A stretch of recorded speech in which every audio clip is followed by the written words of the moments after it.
니네 엄마 고물상하니? 폐지 줍고 깡통 모으는 그런 일? 상견례 자리에서 예비 시어머니 윤혜경은 예비 사부인과 그녀의 딸 면전에 대고 모욕을 서슴지 않았습니다. 어디 감히 고물상 따위가 우리 집에 발을 들여나? 하지만 그녀는 몰랐습니다. 자신이 고물상이라 비웃었던 그 여자가 다음 날 아침 전화 한 통으로 자신의 모든 것을 잿더미로 만들 수 있는 사람이라는 것을 말이죠. 이제부터 오만함의 대가가 얼마나 처절한지 보여주는 가장 통쾌한 복수가 시작됩니다. 오늘도 사연 끝까지 함께 해주세요. 청담동 고급 빌라의 아침은 차가운 공기가 감돌았습니다. 윤혜경은 어제 막 들여놓은 수천만 원짜리 백자 다랑아리 앞에 서서 마치 보석 감정사처럼 날카로운 눈으로 그 표면을 세심하게 훑어보고 있었어요. 이게 뭐야? 다랑아리의 유려한 곡선을 천천히 쓸어내리던 그녀의 미간이 갑자기 구겨졌죠. 김 집사, 이리 와서 여기 좀 봐요. 윤혜경이 집사를 향해 손가락으로 다랑아리의 한 지점을 정확히 가리켰어요. 그녀의 목소리에는 얼음장 같은 냉기가 서려 있었죠. 50대 중반의 집사가 종종 걸음으로 다가와 허리를 90도로 굽히고 그녀가 가리키는 곳을 자세히 들여다보았습니다. 아무리 비싼 물건이라도 아주 미세한 흠집 하나가 전체의 격을 떨어뜨리는 법이에요. 집사를 향한 말이었지만 그 시선은 허공에 누군가를 경멸하듯 쏘아보고 있었습니다. 이건 물건이나 사람이나 마찬가지예요. 아무리 겉을 번지르르하게 포장해도 그 태생적 한계라는 건 어쩔 수 없는 거거든. 집사는 깍듯하게 고개를 숙이며 아무런 감정도 드러내지 않은 목소리로 대답했습니다. 네, 사모님. 명심하겠습니다. 이런 불량품은 당장 반품 처리해요. 어디 감히 이런 하급품을 우리 집에 들여놔? 윤혜경이 귀찮은 벌레를 쫓듯 손을 휘휘 내젓자 집사는 즉시 알겠습니다라고 대답하며 물러났습니다. 바로 그때 거실 테이블 위에 놓인 윤혜경의 휴대폰이 울렸습니다. 그녀는 전화기 화면을 확인한 후 만족스러운 미소를 지으며 소파에 우아하게 앉았죠. 어머, 민경 언니. 좋은 아침이에요. 전화기 너머로 민경의 명랑한 목소리가 들려왔습니다. 혜경아, 뭐하고 있어? 다랑아리 하나를 샀는데 아주 미세한 흡집이 보여서 반품시켰어요. 아주 거슬리네 진짜. 근데 너 오늘 그 상견례 한다는 날 맞지? 어떤 집안 사람들이야? 궁금해서 전화했지. 윤혜경은 우아하게 다리를 꼬고 앉아 깊은 한숨을 내쉬었습니다. 언니, 아무한테도 말하지 마요. 어디 가서 쪽팔려서 말도 못했으니까. 우리 선우 그놈 때문에 내가 아주 속이 썩어 문드러지겠어. 그녀의 목소리에는 진한 짜증이 덕지덕지 묻어났죠. 글쎄, 그 집이 고물상을 한다는 거야. 고물상. 언니 상상이 가요? 폐지 줍고 깡통 줍고 고철 나부랭이나 긁어모으는 그런 집안이라잖아. 윤혜경은 자리에서 벌떡 일어나 창가로 성큼성큼 걸어가며 목소리를 높였습니다. 아니, 언니. 우리 선우가 홀려도 단단히 홀렸어. 그깟 고물상 딸내미한테 눈이 멀어서 내가 아무리 뒷목 잡고 반대해도 아주 막무가내라니까요. 전화기 너머에서 민경의 기가 막히다는 듯한 목소리가 들려왔습니다. 세상에 정말. 혜경아, 너 뭔가 잘못 안 거 아니고? 잘못 알긴 뭘 잘못 알아요. 팩트라니까, 팩트. 정말 기가 막히고 코가 막혀서. 우리 집안 체면이 이게 다 뭐가 되냐고. 민경이 조심스럽게 물었습니다. 그래서 정말 만날 거야? 어떡하려고? 윤혜경이 코웃음을 치며 냉소적으로 웃었습니다. 그녀는 자신의 손톱을 들여다보며 음흉한 미소를 지었죠. 만나야죠. 만나서 똑똑히 알려줘야지. 자기네 집안이랑 우리 집안이 얼마나 차이가 나는지 알게 해줘야지. 그래서 일부러 상견례 우리 집에서 하자고 했다니까? 혜경아, 그래도 너네 남편 회사 이미지도 있는데. 언니 걱정 마요. 내가 잘 알아듣게 말할게. 나중에 또 연락 줄게요. 같은 시각, 서울 변두리의 한 낡은 2층 주택. 오정희의 집 거실에는 따스하고 정겨운 아침 햇살이 낡은 레이스 커튼을 통해 부드럽게 쏟아져 들어오고 있었죠. 소박하지만 먼지 한 톨 없이 정갈하게 정돈된 거실 한편에서 오정희는 딸 지연이 입을 베이지색 원피스를 정성스럽게 다림질하고 있었어요. 엄마, 나 너무 떨려. 정말 괜찮을까? 소파 끝에 위태롭게 걸터앉은 지연이 금방이라도 울음이 터질 것 같은 목소리로 물었습니다. 그녀는 초조하게 손톱을 잘근잘근 깨물고 있었죠. 오정희는 다리미를 든 손을 잠시 멈추고 돌아선 얼굴 가득 따뜻한 미소를 담아 딸을 바라보았어요. 우리 딸, 뭐가 그렇게 걱정이야? 선우 씨 어머니가 나 마음에 안 들어 하면 어떡해? 선우 씨 청담동 빌라에 사신대. 그 집 비싸던데. 지연의 목소리는 점점 기어들어갔습니다. 오정희는 다리미를 조심스럽게 내려놓고 딸에게 다가가 차갑게 식은 딸의 두 손을 자신의 따뜻하고 투박한 손으로 꼭 감싸 쥐었어요. 지연아, 엄마만 믿어. 아무 걱정하지 마. 그래도 엄마 나 때문에 엄마까지 무시당하면 난 정말 못 견딜 거야. 지연의 눈가에 기어이 투명한 눈물이 방울방울 맺혔죠. 오정희는 딸의 볼을 부드럽게 쓸어주며 세상에서 가장 단단하고 강인한 미소를 지어 보였습니다. 엄마 눈엔 우리 딸이 세상에서 제일 귀한 보석인데 누가 감히 우리 딸을 무시해? 나머지는 이 엄마가 다 알아서 할 테니까 우리 딸은 오늘 세상에서 제일 예쁘게 웃기만 하면 돼. 그녀의 눈빛에는 딸을 향한 무한한 사랑과 함께 그 어떤 시련 앞에서도 결코 흔들리지 않을 굳건한 결의가 담겨 있었습니다. 자, 이제 슬슬 준비하고 나가자. 늦으면 안 되지. 1시간 후 윤혜경의 빌라 앞에 도착한 정희와 지연은 사람을 압도하는 3미터 높이의 하얀 담장과 육중한 자동문 앞에 섰습니다. 지연이 잔뜩 긴장한 얼굴로 엄마를 올려다보자 오정희는 딸의 등을 한번 굳세게 쓸어주며 나직이 말했습니다. 자, 허리 펴고 들어가자. 오정희는 흔들림 없는 단단한 표정으로 조금의 망설임도 없이 현관벨을 눌렀습니다. 길고 우아한 벨소리가 고급스럽게 울리고 현관문이 스르륵 열렸습니다. 말끔한 정장 차림의 집사가 나타나 정희와 지연에게 정중하게 고개를 숙였죠. 어서 오십시오. 사모님께서 기다리고 계십니다. 오정희와 지연은 집사를 따라 3층 거실로 향하는 계단을 올랐습니다. 마치 다른 세상으로 들어가는 듯한 기분에 지연의 심장이 쿵쾅거렸어요. 드디어 도착한 거실, 그곳에서 혜경이 소파에 앉아 있다가 두 사람을 발견하고는 우아하게 일어섰습니다. 그녀의 얼굴엔 더없이 인자한 미소가 걸려 있었어요. 하지만 그 눈빛만큼은 사냥감을 앞에 둔 맹수처럼 차갑게 빛나고 있었죠. 어머, 어서 오세요. 먼 길 오시느라 고생 많으셨어요. 혜경의 목소리는 꿀을 바른 듯 달콤했지만 그 속에는 서늘한 가시가 숨겨져 있었습니다.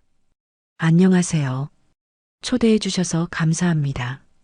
정희의 시선이 닿는 거실 한편에서는 윤혜경의 남편인 박상진이 소파에 깊숙이 몸을 묻고 휴대폰을 귀에 댄 채 통화에 열중하고 있었습니다. 네, 김 부장. 그거는 내가 알아서 할 테니 월요일에 바로 처리하도록 하죠. 박상진은 일부러 들으라는 듯 큰 소리로 사업 이야기를 떠들었습니다. 마치 눈앞의 불청객들에게는 일절 관심도 없다는 듯한 태도였죠. 윤혜경이 손짓으로 맞은편 소파를 가리켰습니다. 자, 이쪽에 앉으세요. 정희와 지연이 자리에 앉자 윤혜경은 그들 바로 맞은편 소파에 앉아 시선을 고정했습니다.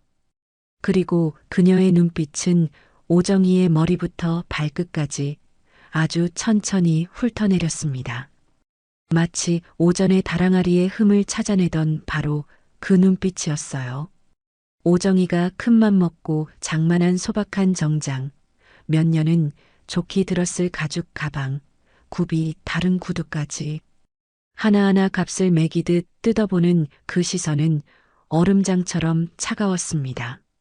숨막히는 침묵이 거실의 공기를 무겁게 짓눌렀어요. 지연이 불안한 마음에 저도 모르게 꼼지락거리며 손을 꼭 쥐자 오정희가 그런 딸의 손을 조용히 하지만 단단하게 잡아주었습니다. 차라도 한 잔 드릴까요? 집사가 조심스럽게 묻자 윤혜경은 가볍게 손을 저으며 과시하듯 말했습니다. 중국에서 가져온 차 내와요. 그리고 우리 아들 선우 언제 오는지 전화 좀 해보고.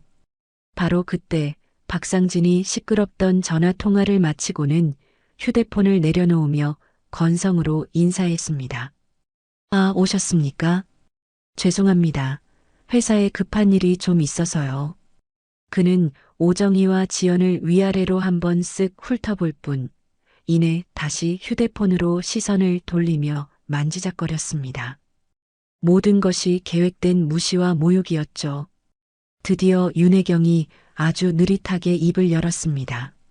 저희 아들 오기 전에 결혼 이야기보다 더 먼저 나눠야 할 이야기가 있을 것 같은데 실례지만 하시는 일이 어떻게 되시는지 여쭤봐도 될까요?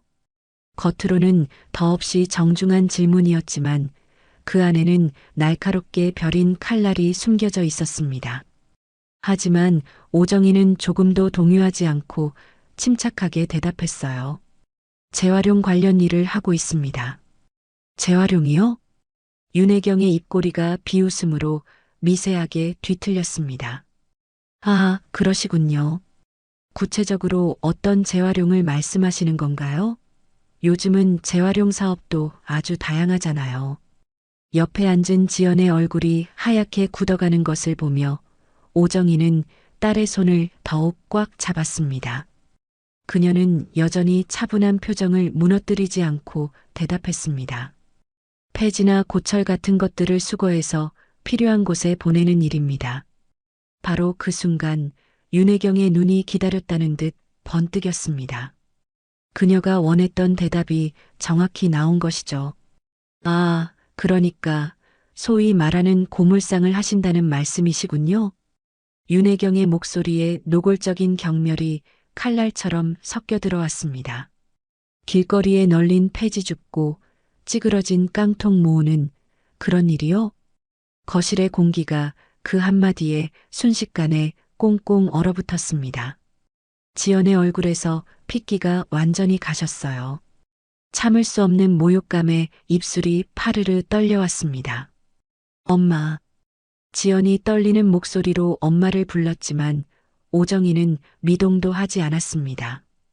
윤혜경은 하얗게 질린 지연의 얼굴을 보며 만족스러운 미소를 지었습니다. 참 흥미로운 일이네요. 우리 선우가 그런 집안 따님과 인생을 함께하겠다고 나서니 말이에요. 그제야 박상진이 고개를 들어 상황을 잠깐 훑어보았지만 곧바로 아무 일도 없다는 듯 무관심한 표정으로 다시 휴대폰 화면에 코를 박았습니다. 모욕의 활용점정을 찍는 행동이었죠. 그때 침묵을 지키던 오정희가 처음으로 질문을 던졌습니다. 선우 군은 언제 오는 건가요? 아, 우리 아들요? 윤혜경이 뭐가 그리 재미있는지 소리내어 웃으며 대답했어요. 아, 곧 올 거예요. 오전에 회사에 중요한 일이 있어서 잠시 나갔어요.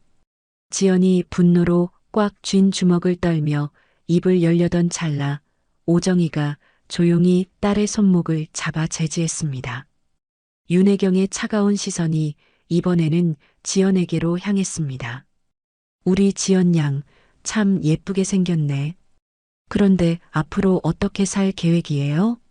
저는 지연이 무언가 대답하려 했지만 윤혜경이 손을 들어 말을 막아버렸죠. 물론 두 사람이 죽고 못 살 만큼 사랑한다고 하니 사랑만 있으면 모든 걸 이겨낼 수 있다고 생각할 수도 있겠죠. 하지만요, 현실은 드라마랑은 많이 다르거든요. 윤혜경은 거대한 거실을 느긋하게 둘러보며 말했습니다. 이 정도의 생활을 누리고 유지하려면 그에 맞는 자격과 격이 필요한 법이에요. 사랑만 가지고는 이 높은 문턱을 절대 넘을 수 없다는 뜻이죠. 오정희는 아무런 대꾸도 없이 그저 조용히 윤혜경을 바라보고 있었습니다. 하지만 그 고요한 침묵 속에서 갓난 딸을 등에 업고 추운 길거리에서 폐지를 주우며 했던 옛 다짐이 다시 뜨겁게 살아나고 있었습니다. 그때 윤혜경은 정희와 지연을 바라보며 마지막 쐐기를 박았습니다. 솔직하게 말씀드리죠. 저희는 이 결혼 반대합니다. 그녀의 목소리는 한치의 온기도 없는 얼음 송곳 같았어요. 더는 시간 낭비하고 싶지 않네요. 곧 우리 선우가 올 텐데 그 아이가 오기 전에 이 불쾌한 대화가 모두 마무리되었으면 합니다. 바로 그 순간 마치 약속이라도 한 듯 거실 문이 활짝 열렸습니다. 훤칠한 키에 말끔한 정장을 차려입은 선우가 밝은 표정으로 들어서고 있었죠. 어머니, 지연 씨랑 어머니 모셔. 선우의 말은 채 끝나지 못했습니다. 싸늘하게 얼어붙은 거실의 공기, 금방이라도 울음을 터뜨릴 듯한 지연의 얼굴, 그리고 두 여자를 싸늘하게 내려다보는 어머니의 표정에서 모든 상황을 즉시 파악했기 때문이죠. 선우의 얼굴이 당혹감과 분노로 굳어졌습니다. 어머니, 무슨 일 있으세요?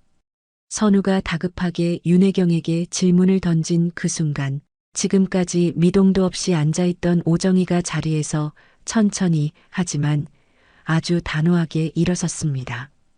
그녀의 움직임에 거실의 모든 시선이 집중되었어요. 오정희는 윤혜경을 똑바로 한치의 흔들림도 없는 눈으로 마주 보았습니다. 그 눈빛은 더 이상 순박한 고물상 주인의 것이 아니었죠. 오늘 저희에게 하신 말씀 잘 들었습니다. 오정희의 나직하지만 강철 같은 목소리가 거실 전체를 울렸습니다. 하지만 오늘 일 반드시 후회하시게 될 것 같네요. 사람을 겉으로 보고 판단하는 게 얼마나 오만한 일인지 알게 해드리죠. 그것은 감정적인 분노의 표출이 아니었습니다. 차가운 이성으로 내뱉은 명백한 선전포고였죠. 오정희는 얼어붙은 윤혜경과 박상진, 그리고 충격에 빠진 선우를 차례로 훑어본 뒤 넋이 나간 딸 지연의 손을 단단히 붙잡았습니다. 가자, 딸. 그 한마디를 남기고 오정희는 당당한 걸음으로 그 지옥 같은 거실을 빠져나왔습니다. 아? 여보, 저 여자 지금 뭐라고 하는 거야? 오만? 아주 뚫린 입이라고 존심은 세가지고는. 윤혜경은 어이없다는 듯 코웃음을 치고 자신의 방문을 쾅 닫고 들어가 버렸습니다. 한편 정희와 지연이 탄 택시 안은 숨이 막힐 듯 무거운 침묵만이 감돌았습니다. 방금 전에 폭풍 같던 상황이 거짓말처럼 느껴질 정도였죠. 지연은 창밖으로 빠르게 스쳐 지나가는 도시의 불빛들을 멍하니 바라보며 애써 눈물을 참고 있었습니다. 하지만 결국 어깨의 작은 들썩임과 함께 뜨거운 눈물이 뺨을 타고 흘러내렸어요. 엄마, 미안해. 지연의 목소리가 죄책감으로 심하게 떨리고 있었습니다. 네가 왜 미안해? 오정희가 그런 딸의 어깨를 감싸 안으며 부드럽게 물었습니다. 나 때문에 엄마가 그런 끔찍한 모욕을 당했잖아. 결국 참았던 울음이 터져나온 지연은 오열하기 시작했습니다. 고물상이라고, 폐지 줍는다고, 어떻게 사람들 앞에서 그런 말을 할 수가 있어. 오정희는 아무 말 없이 딸을 자신의 어깨로 더욱 깊이 끌어안았습니다. 작게 떨리는 딸의 등을 천천히 규칙적으로 토닥이며 위로해 주었어요. 괜찮아, 우리 딸. 다 괜찮아. 안 괜찮아. 하나도 안 괜찮아. 엄마는 얼마나 속상했어. 지연이 엄마의 품에 얼굴을 묻고 아이처럼 소리내어 울었습니다. 오정희는 그런 딸을 말없이 다독이면서도 창밖을 스치는 도시의 불빛들을 차갑게 응시했습니다. 그녀의 눈빛 속에서는 서늘하고 단단한 결심이 용암처럼 굳어가고 있었죠. 지연아. 응, 엄마. 엄마 믿지? 오정희의 목소리는 평소와 달리 낮고 단단했습니다. 당연히 믿지, 하지만. 그럼 됐어. 이제부터 아무 걱정하지 마. 이 모든 건 엄마가 다 해결할 테니까. 집에 도착하자마자 지연은 곧장 자기 방으로 들어가 문을 닫았습니다. 혼자 남은 오정희는 잠시 거실 한가운데 우두커니 서 있다가 이내 결심한 듯 서재로 향했습니다. 서재 한편 묵직하게 자리를 지키고 있는 낡은 철제 금고. 오정희는 익숙하지만 조금은 떨리는 손길로 다이얼을 돌려 금고 문을 열었습니다. 금고 안에는 각종 서류 뭉치와 함께 세월의 흔적이 고스란히 내려앉은 낡은 수첩 하나가 들어 있었어요. 오정희는 그 수첩을 마치 성물처럼 조심스럽게 꺼내 책상 위에 올려놓았습니다. 수첩을 펼치자 지난 수십 년간 그녀의 인생을 스쳐갔던 수많은 사람의 이름과 연락처가 빽빽하게 적혀 있었죠. 그것은 지난 세월 오정희가 피와 땀으로 쌓아 올린 그녀만의 역사이자 가장 강력한 무기였습니다. 그녀는 수많은 이름들 사이에서 한 사람의 연락처를 찾아내고는 그 위를 손가락으로 조용히 쓸어보았어요. 그때 지연이 서재 문을 조심스럽게 두드렸습니다. 엄마 앉아? 응, 생각할 게 좀 있어서. 우리 딸 먼저 자. 엄마, 정말 괜찮은 거지? 문 너머로 들려오는 딸의 걱정 어린 목소리에 오정희는 잠시 눈을 감았습니다. 그럼, 이 엄마 말 못 믿어? 아니, 믿어. 사랑해, 엄마. 엄마도 사랑해, 우리 딸. 지연의 발걸음 소리가 멀어지는 것을 확인한 오정희는 서랍 깊숙한 곳에서 먼지 쌓인 구형 휴대폰 하나를 꺼내 충전기에 연결했습니다. 잠시 후 전원이 켜진 휴대폰 화면에는 단 하나의 전화번호만이 저장되어 있었죠. 오정희는 그 번호를 바라보며 30년 전 갓난아기였던 지연을 등에 업고 추운 거리에서 폐지를 줍던 그 날을 떠올렸습니다. 내 딸만큼은 절대로 나처럼 무시당하고 짓밟히는 인생을 살게 하지 않겠다. 그날의 맹세가 비수가 되어 심장에 박히는 것 같았습니다. 오늘 딸의 얼굴에 흐르던 눈물이 그 맹세를 지키기 위한 전쟁의 신호탄이었죠.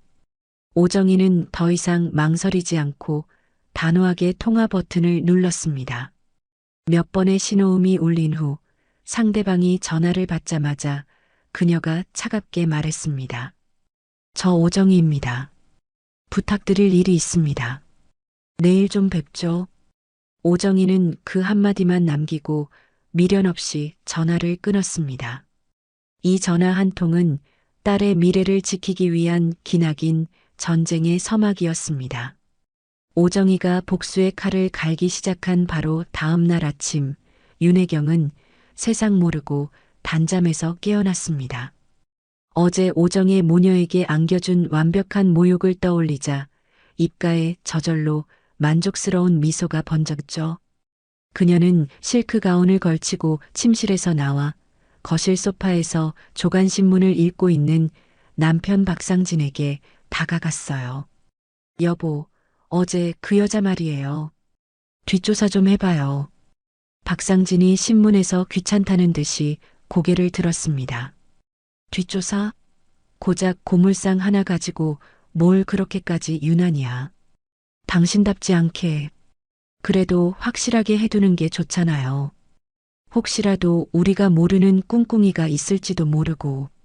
바닥 인생들이 원래 더 음흉한 법이거든요.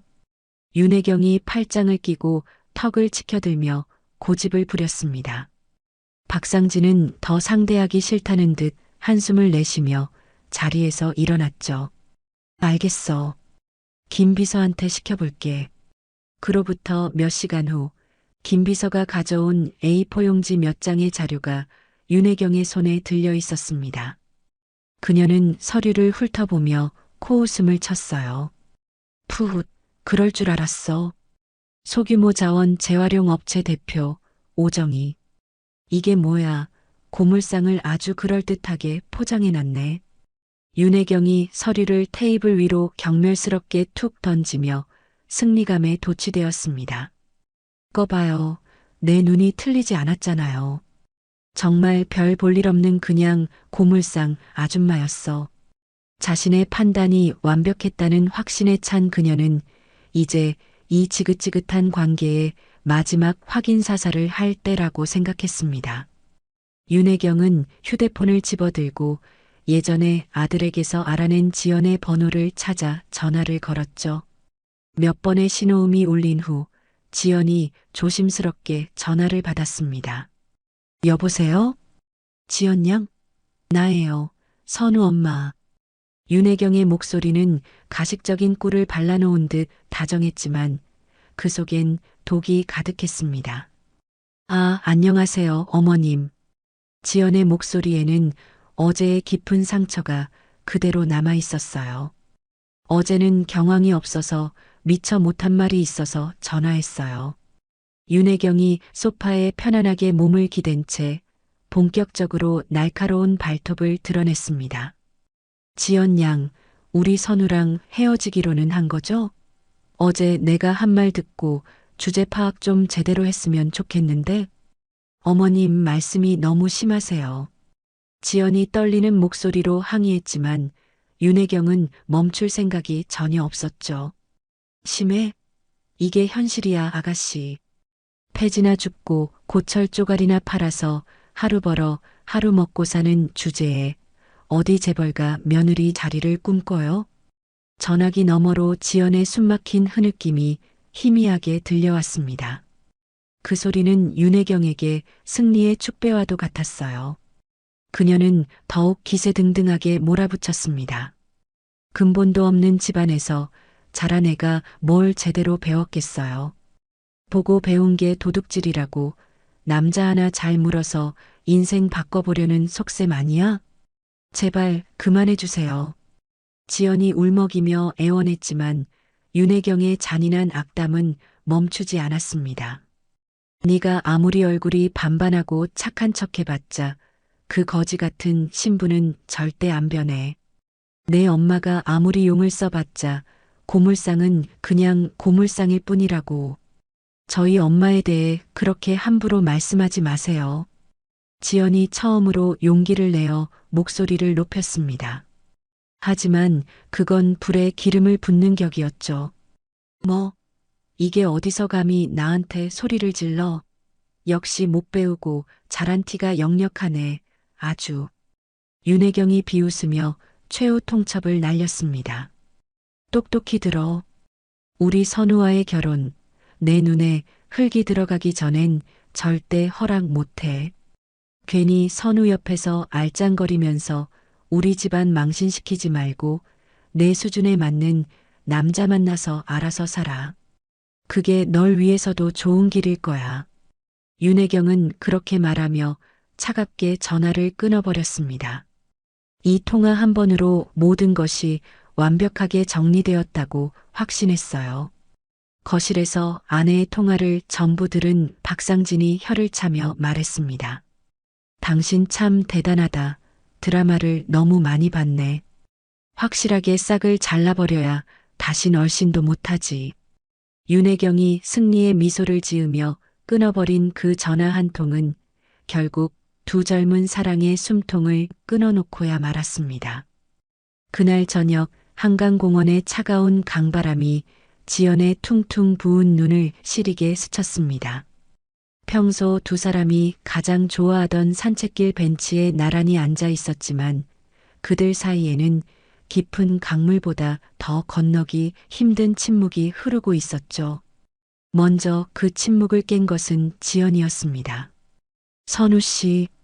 지연의 목소리는 잔뜩 쉬어 있었고 애써 부르는 이름조차 위태롭게 떨렸어요. 지연아, 우리 엄마가 무례하게 굴었지? 그날 일은 정말 미안했어.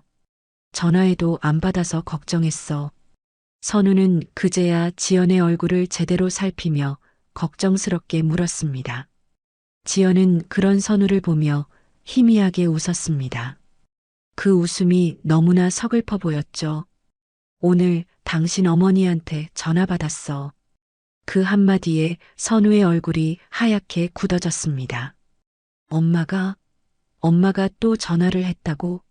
뭐라고 하시는데?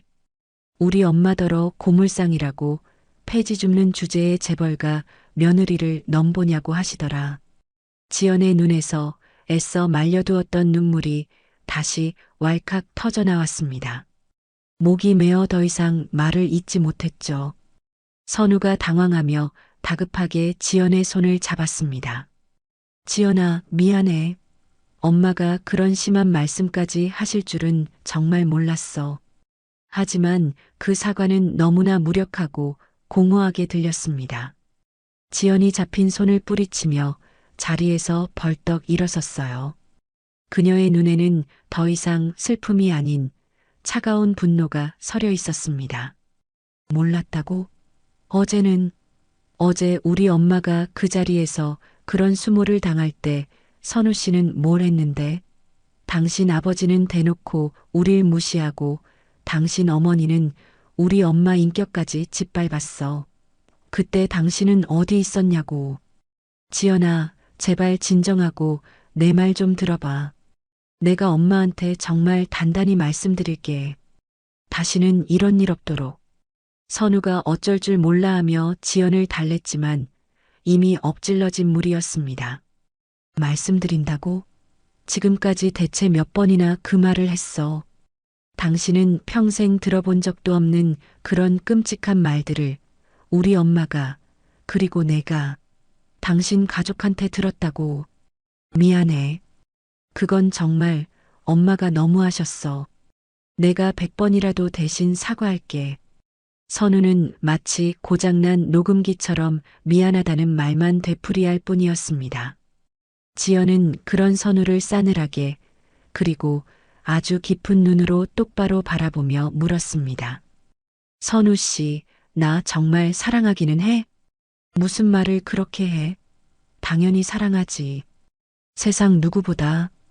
그럼 당신 어머니한테 맞설 수 있어? 우리 결혼을 끝까지 반대하시면 당신 어머니를 등지고 내 손을 잡을 수 있냐고. 지연의 마지막 질문이었습니다. 선우의 입이 굳게 닫혔습니다. 그는 대답하지 못하고 시선을 피하며 입술만 달싹거렸죠. 그 짧은 침묵이 지연에게는 천마디의 비겁한 변명보다 더 아픈 대답이 되었습니다. 역시 그럴 줄 알았어. 지연의 목소리에 실망과 체념이 뒤섞여 나왔습니다. 아니야, 지연아. 그런 게 아니야. 시간을 조금만 주면 내가 설득할 수 있어. 응? 시간? 우리가 앞으로 얼마나 더 많은 상처를 받고 얼마나 더 비참해져야 하는데? 지연의 눈에 눈물이 다시 차올랐습니다. 그만하자. 이제 다 지쳤어. 지연아, 안 돼. 가지 마.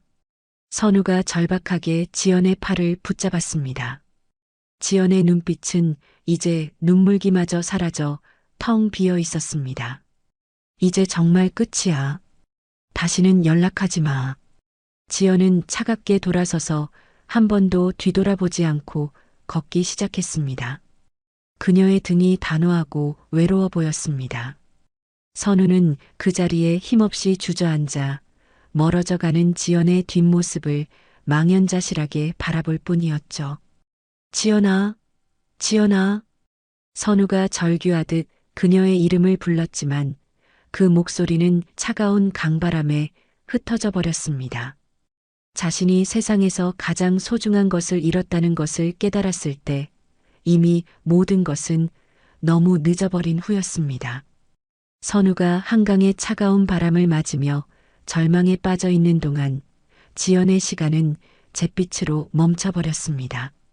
그날 이후로 며칠이 지나도록 지연은 방 안에서 두문불출했어요. 오정희는 딸아이 방문 앞에 놓아둔 쟁반 위 거의 손도 대지 않은 음식을 볼 때마다 가슴에 날카로운 유리 조각이 박히는 듯한 아픔을 느꼈습니다. 그녀는 다시 한번 딸의 방문을 조심스럽게 두드렸죠. 지연아, 밥은 먹어야지. 이러다 큰일 나. 오정희가 애타는 목소리로 말했습니다. 괜찮아, 엄마. 정말로 배가 안 고파. 문 너머로 들려오는 지연의 목소리는 물기 하나 없이 메마르고 쇠약해져 있었습니다. 오정희는 차마 더 권하지 못하고 한참을 그 문 앞에서 서성이다 돌아섰습니다. 거실로 내려온 그녀의 얼굴에서 따뜻한 온기는 사라지고 차디찬 분노와 서늘한 결심만이 남아 있었죠. 자신이 목숨보다 사랑하는 딸이 한낱 사랑 때문에 이렇게 속절없이 무너져 내리는 모습을 보니 더 이상 단 하루도 참을 수가 없었습니다. 딸의 앙상한 손목을 보는 순간 며칠 전 그 낡은 휴대폰으로 통화 버튼을 눌렀던 자신의 선택에 한치의 후회도 없음을 깨달았어요. 오히려 너무 늦었던 것은 아닌가 하는 생각마저 들었습니다. 그리고 바로 다음 날 아침 대한민국 금융계에 거대한 폭탄이 터졌습니다. 박상진이 운영하는 중견 건설사 대한종합건설의 모든 대출 창구가 동시에 막혀버린 것이죠. 심지어 수십 년간 거래해온 주거래 은행인 한국대한은행에서조차 긴급 채무 일시 상환 통보서가 날아왔습니다. 아니, 김 지점장, 이게 대체 무슨 경우야? 우리 회사가 어떤 회사인데 갑자기 대출을 동결하고 상환을 하라니. 박상진이 은행 지점장실에서 서류를 책상에 내리치며 고함을 질렀습니다. 지점장은 식은땀을 뻘뻘 흘리며 난처한 표정으로 고개를 숙였죠. 죄송합니다, 박 사장님. 저희도 정말 어쩔 수가 없습니다. 본점에서 직접 내려온 지시라서. 본점에서 갑자기 왜? 정확한 이유는 저희도 전달받지 못했습니다. 그저 그룹 전체의 리스크 관리 차원이라는 말씀만. 박상진은 더 말해봤자 소용없다는 것을 깨닫고 급하게 회사로 차를 몰았습니다. 하지만 그를 기다리고 있는 것은 더욱 끔찍한 현실이었어요. 사장님, 큰일 났습니다. 전무가 사색이 된 얼굴로 사장실 문을 박차고 들어왔습니다. 우리 회사 주가가 폭락하고 있습니다. 개장 1시간 만에 하한가 직전입니다. 뭐라고? 박상진이 떨리는 손으로 컴퓨터 화면을 확인하자 대한종합건설의 주가는 그야말로 수직으로 곤두박질 치고 있었습니다. 누군가 악의적으로 엄청난 물량을 시장에 쏟아붓고 있는 게 분명했죠. 지금 협력업체들에서도 전화가 빗발칩니다. 우리 회사에 문제가 생긴 것 아니냐며 계약 재검토에 들어가겠다고 합니다. 전무의 절망적인 보고가 계속 이어졌습니다. 도대체 이게 무슨 일이냐고. 박상진이 이성을 잃고 책상을 쾅 치며 소리쳤습니다. 같은 시각 청담동 빌라에서 우아하게 브런치를 즐기던 윤혜경에게 박상진의 전화가 걸려왔습니다. 여보, 장인어른한테 자금 좀 끌어다 쓸 수 있는지 여쭤봐. 지금 우리 회사 부도나게 생겼어. 뭐라고요? 부도라니, 그게 갑자기 무슨 소리예요? 윤혜경이 당황하며 자리에서 벌떡 일어났습니다. 나도 몰라. 은행이란 은행은 전부 돈줄을 막아버렸고 주식은 휴지 조각이 되기 일보 직전이야. 함정이야. 이건 누군가 파놓은 함정이라고. 전화기 너머로 들려오는 남편의 목소리에는 생전 처음 들어보는 공포가 섞여 있었습니다. 전화를 끄는 윤혜경은 멍하니 서서 거실을 이리저리 서성거렸습니다. 머릿속이 실타래처럼 복잡하게 얽혀 들어갔죠. 그러다 문득 며칠 전 자신이 고물상 여팻내라 무시했던 그 여자가 했던 말이 뇌리를 스쳤습니다. 오늘 일 반드시 후회하시게 될 것 같네요. 사람을 겉으로 보고 판단하는 게 얼마나 오만한 일인지 알게 해드리죠. 하지만 그녀는 이내 스스로의 생각을 비웃으며 고개를 저었습니다. 아니야, 말도 안 돼. 천한 고물상 따위가 감히 어떻게 이런 일을 꾸며. 절대 그럴 리 없어. 그러나 한번 피어오른 불안감은 검은 연기처럼 마음 한구석에서 스멀스멀 피어오르고 있었습니다. 그날 저녁 오정희는 손수 끓인 따뜻한 전복죽을 쟁반에 받쳐 딸의 방문을 열었습니다. 지연아, 이거 조금이라도 먹자. 응? 며칠 만에 문을 열고 나온 딸의 모습에 오정희의 가슴이 다시 한번 아려왔어요. 지연은 헬쑥한 얼굴로 힘없이 엄마를 바라보았습니다. 엄마, 다 괜찮아질 거야, 우리 딸. 오정희가 지연을 따뜻하게 안아주며 등을 토닥였습니다. 나 때문에 엄마가 너무 힘든 것 같아. 미안해. 바보 같은 소리. 엄마는 우리 지연이만 행복하면 그걸로 세상 다 가진 거야. 오정희의 눈빛에는 그 어떤 흔들림도 없는 단단한 결의가 담겨 있었습니다. 이제 곧 모든 게 다 정리될 거야. 이 엄마가 꼭 그렇게 만들게. 약속해. 그녀는 딸을 위해 시작한 이 전쟁이 이제 막 본격적인 서막을 올렸음을 직감하고 있었습니다. 밤새 단 한숨도 잠 못 이루고 회사가 무너지는 소리를 들어야 했던 박상진과 윤혜경 부부는 결국 마지막 지푸라기라도 잡는 심정으로 한국대한은행 본점으로 향했습니다. 평소 번쩍이는 고급 외제차로만 다니던 그들이었지만 오늘은 초라하게 택시를 잡아 타고 와야 했죠. 그 사실만으로도 윤혜경의 자존심은 이미 산산조각이 나 있었습니다. 은행 로비에 들어서자마자 윤혜경은 참았던 분노를 터뜨리며 목소리를 높였어요. 당장 책임자 나오라고 해요. 30년을 거래한 고객 뒤통수를 이런 식으로 쳐? 여기가 어디라고 감히 우리를 무시해. 여보, 제발 좀 조용히 좀 해. 박상진이 사색이 된 얼굴로 아내를 말렸지만 윤혜경은 이미 이성을 잃은 상태였습니다. 그때 정장을 입은 직원이 다가와 정중하게 말했습니다. 박상진 사장님, 윤혜경 사모님, 은행장님께서 최상층 VIP 접견실에서 기다리고 계십니다.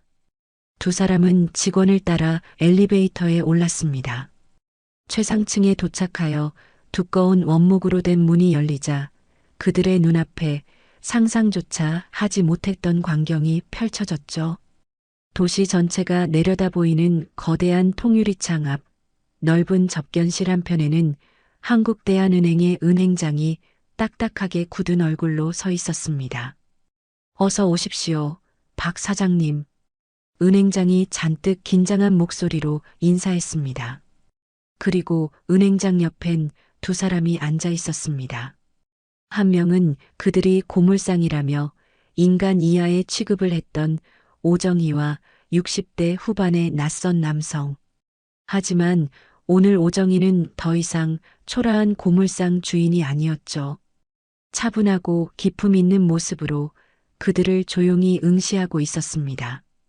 윤혜경은 그 모든 상황을 무시하고 오정희를 발견하자마자 손가락질하며 달려들 기세로 소리쳤습니다.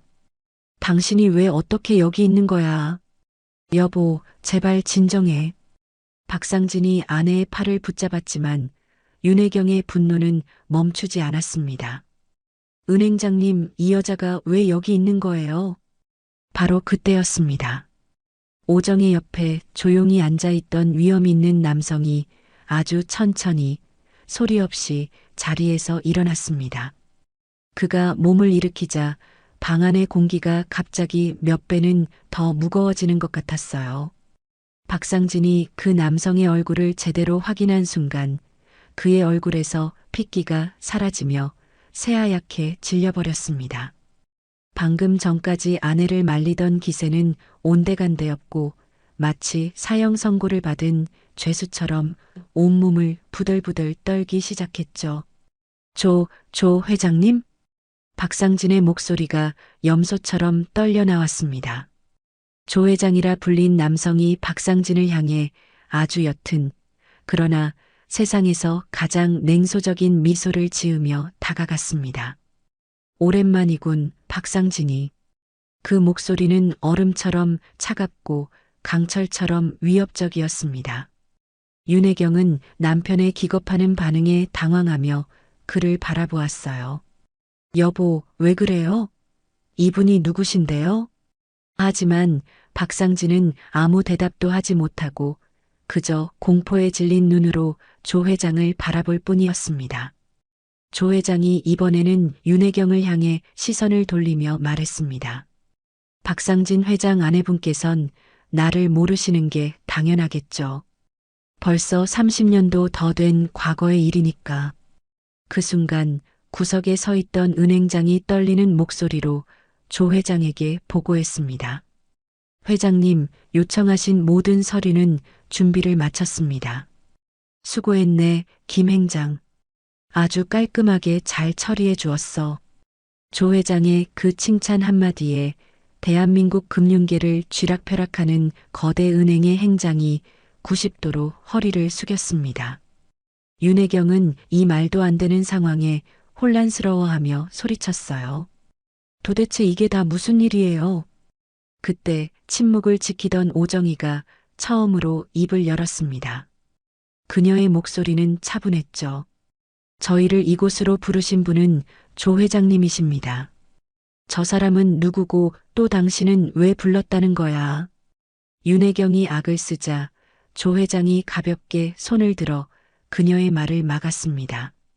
그 작은 손짓 하나에 방 안의 모든 소음이 거짓말처럼 멎었습니다. 뭔가 단단히 오해하고 있는 모양인데 오정희 여사에 대해 잘 모르시는 것 같네요. 박상진이 마침내 공포스러운 침묵을 깨고 떨리는 목소리로 물었습니다. 조 회장님, 어떻게 아직 살아계신 겁니까? 살아있다니? 그럼 내가 죽기라도 했어야 한다는 건가? 조 회장의 눈빛이 칼날처럼 날카로워졌습니다. 아니, 그게 아니라 30년 전에 회사가 부도나시고 모든 걸 잃으시고 사라지셨다는. 그래, 맞다. 바로 너 때문에. 너라는 배신자 때문에 내 인생 전부를 잃었지. 조 회장의 목소리에 30년 묵은 깊은 원한이 담겨 있었습니다. 윤혜경은 도무지 이해할 수 없다는 표정으로 남편을 바라보았습니다. 여보, 이게 다 무슨 소리예요? 30년 전에 대체 무슨 일이 있었던 거냐고요. 하지만 박상진은 대답할 수 없었습니다. 그는 그저 자신의 과거에서 걸어나온 악몽 그 자체인 조 회장을 바라보며 사시나무처럼 떨고 있었죠. 조 회장이 창밖을 바라보며 나직이 말했습니다. 나는 지난 30년간 이날만을 기다리며 살아왔지. 내 놈에게 모든 것을 되갚아줄 그날만을 말이야. 그의 말에 접견시라는 얼어붙은 듯 완전한 정적에 휩싸였습니다. 그리고 그 처절한 복수를 가능하게 만들어주신 분이 바로 저기 계신 오정희 여사님이시고 모든 칼자루를 쥔 사람은 저 천박한 고물상 여자라는 사실과 남편의 과거에서 기어나온 저 괴물 같은 노인이 한패라는 걸 깨달은 순간 윤혜경과 박상진의 온몸을 거대한 공포가 쇠사슬처럼 올가매기 시작했습니다. 접견실 안의 공기는 마치 납처럼 무겁게 가라앉아 있었습니다. 박상진은 자신의 과거에서 걸어나온 악몽, 조 회장의 차가운 시선 앞에서 숨조차 제대로 쉴 수 없었죠. 조 회장은 그런 박상진에게 아주 천천히 한 걸음씩 다가갔습니다. 그의 낡은 구두가 최고급 카펫에 닿는 소리 하나하나가 박상진에게는 지옥에서 울리는 심판의 종소리처럼 들렸어요. 마침내 박상진의 바로 앞에 멈춰선 조 회장이 나직이, 그러나 심장을 꿰뚫는 듯한 목소리로 물었습니다. 조상철, 30년 만에 들어보는 내 진짜 이름일 텐데 아직 기억은 하고 있나? 그 이름이 불리는 순간 박상진의 온몸이 경풍을 일으킨 듯 격렬하게 떨리기 시작했습니다. 그는 간신히 목구멍으로 기어나오는 목소리를 쥐어짰어요. 조 형님. 형님이라 그래. 내 놈이 내 등에 칼을 꽂던 그날까지도 나를 그렇게 불렀지. 조 회장의 목소리는 북해의 빙산처럼 차가웠습니다. 이 모든 상황을 전혀 이해하지 못한 윤혜경이 혼란스러운 얼굴로 남편과 조 회장 사이를 오가며 끼어들었어요. 여보, 대체 이분이 정말 누구시길래 그래요? 왜 이러시는 거냐고요? 조 회장은 윤혜경을 흘깃 바라보며 잔인한 미소를 지었습니다. 하긴 부인께서는 아무것도 모르시겠지. 당신의 화려한 인생이 어떤 추악한 배신 위에 세워졌는지 오늘 똑똑히 설명해 드리리다. 그는 다시 박상진에게 시선을 고정한 채 30년 전의 이야기를 꺼내기 시작했습니다. 30년 전 나는 당신 남편과 피를 나눈 형제보다 더 가까운 사업 동료였소. 사업 동료요? 그래요. 둘이서 작은 건설회사를 하나 차렸죠. 나는 평생을 바친 기술을 대고 저 인간은 그럴싸한 말솜씨로 영업을 맡아서 말이죠. 조 회장은 박상진의 눈을 똑바로 꿰뚫어 보며 말을 이었습니다. 그러던 어느 날 우리 인생을 바꿀 만한 큰 공사 하나를 따내게 됐지. 수백억 원짜리 아파트 건설 사업이었어. 박상진이 고개를 완전히 떨군 채 죽어가는 목소리로 중얼거렸습니다.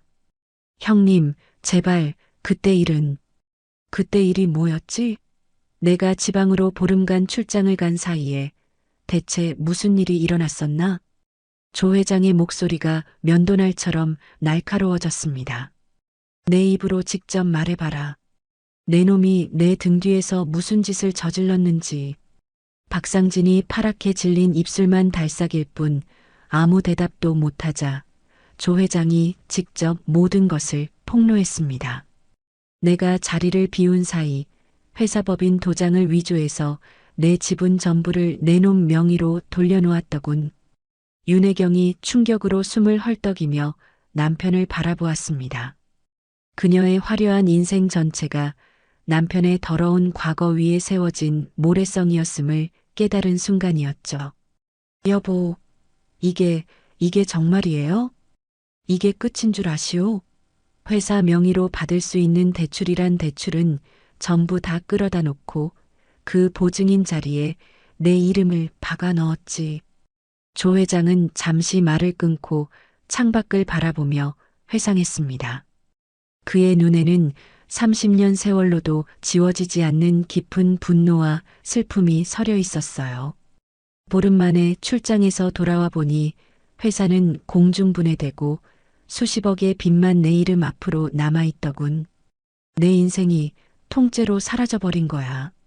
그의 목소리에 30년간 억눌러왔던 울분이 터져나왔습니다.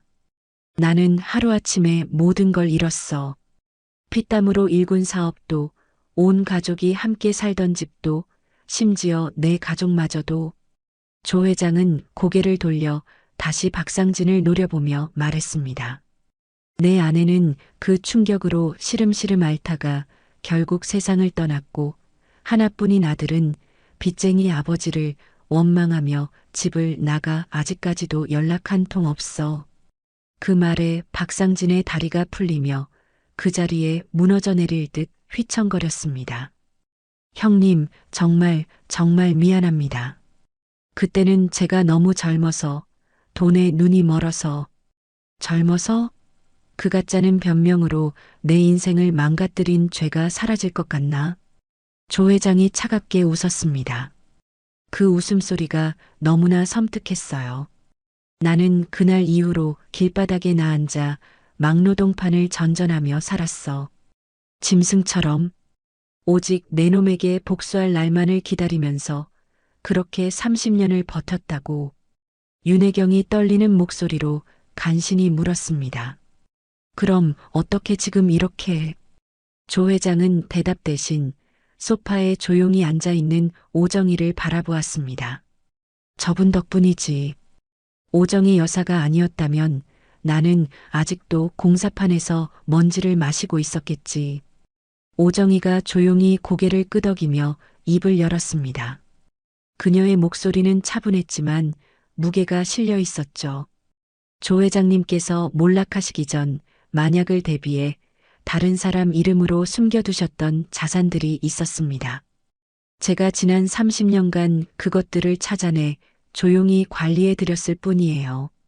그리고 오 여사의 천재적인 수완 덕분에 그 작은 종잣돈이 30년 만에 수천억 원대의 거대한 자산으로 불어났지.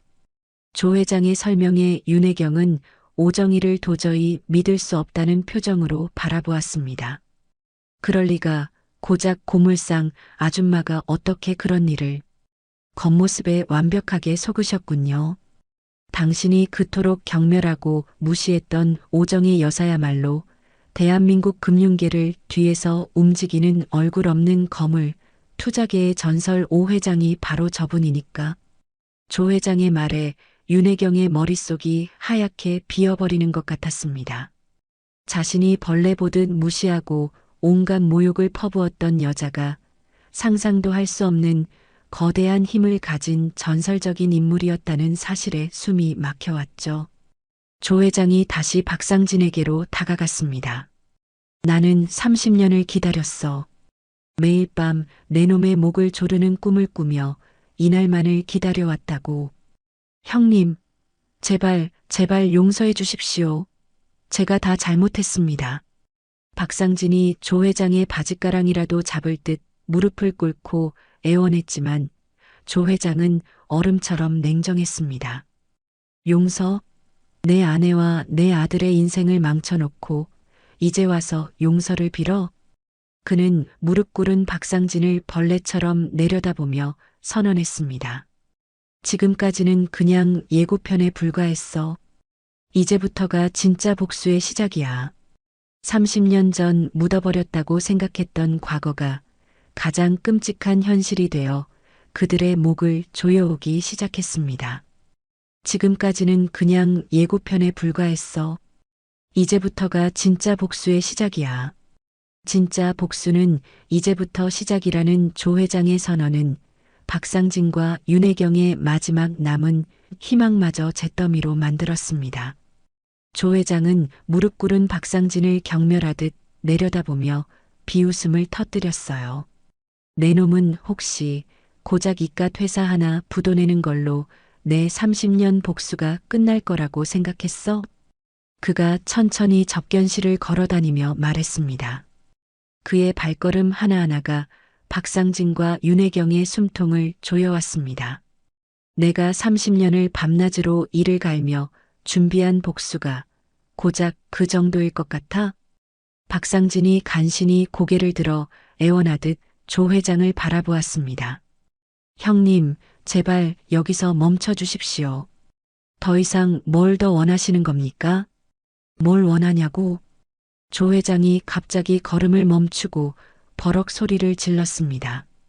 30년 묵은 분노가 그 한마디에 담겨 폭발했어요. 내 놈은 내게서 모든 것을 빼앗아갔어. 내 피와 땀이 깃든 회사, 내 전 재산, 그리고 내 목숨보다 소중했던 내 가족까지 전부. 윤혜경이 공포에 질려 떨리는 목소리로 간신히 끼어들었습니다. 그럼 저희한테 대체 무엇을 하시려는 건데요? 저는 아무 잘못이 없는데요. 조 회장은 윤혜경을 차갑게 쏘아보며 대답했습니다. 그 목소리는 사형 선고와도 같았죠. 똑같이 되갚아줘야지.